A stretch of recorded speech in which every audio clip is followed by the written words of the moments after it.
We're going to start out with showing you two of the best sellers that we have, especially for the summertime. Everybody likes ground beef. We do offer the hamburger patties, which a lot of people like, and it's a big seller. We also have the steaks, and number one seller of the steaks, hands down, is the ribeyes. Everybody likes a good ribeye. Okay, and the ribeyes, I don't know if you notice, but what our goal is to take the fat off of the outside when we're raising this animal and put it in the meat. That is where you get your tenderness and your taste, all the juices that really make a steak taste good.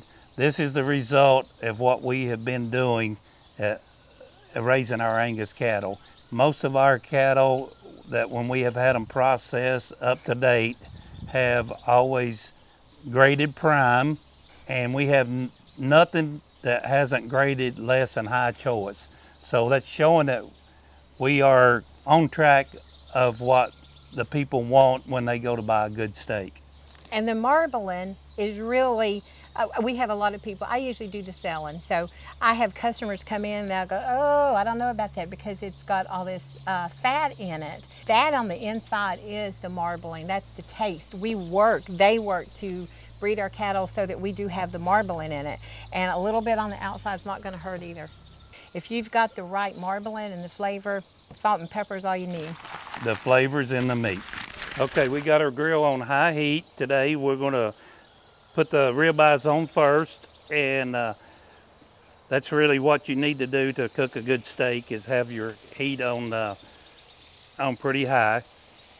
And normally what we do, we normally just leave the steaks on there about 4 minutes, and then we flip them over and do another 4 minutes, and that's makes a really tasty steak.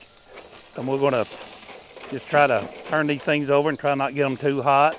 That's the main thing, is just kind of, sometimes, I know I said 4 minutes, but sometimes you have to kind of keep flipping them. As we all know, they kind of stick, but there's plenty of juices in this steak to where you don't have to really add anything as far as to keep your grill from sticking. We got our steaks cooking here. It takes a little bit longer to cook a steak, so we got them pretty well on their way. So now we're going to start our burgers, and we're going to basically put them on there. And again, not everybody likes salt and pepper, but what's kind of what we do is put a little taste to them. Not that you have to, but it's just something that you can do that would be your preference on however you like to cook.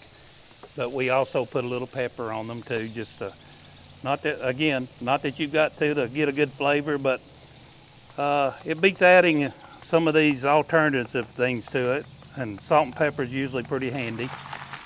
Okay, here's our finished product after we got it finished cooking it. And if you'll notice, look at all the juices on top of the steak. That goes back to what we were talking about, the marbling. That brings that out, and that's our goal, to produce a good piece of meat. I don't know if most people know, when you go to eat your steak, if you notice the grain is that way, you always cut against the grain.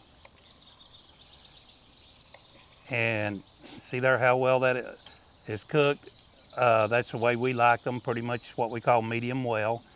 And if you'll notice our burgers over here, if you'll notice the size of them, they didn't shrink much from when we first put them on the grill. And that's another thing that we try to do, is raise the beef so that it doesn't shrink. There's not a lot of fat in there, versus some of the stuff when you go to the stores, some of your cheaper hamburger, it does shrink a lot because it has a lot more filler in it. And this burger here it's cost you actually less than a burger that shrinks, that's about the size of a $50 or whatever when you get finished cooking it. And if you notice, our burgers didn't do that.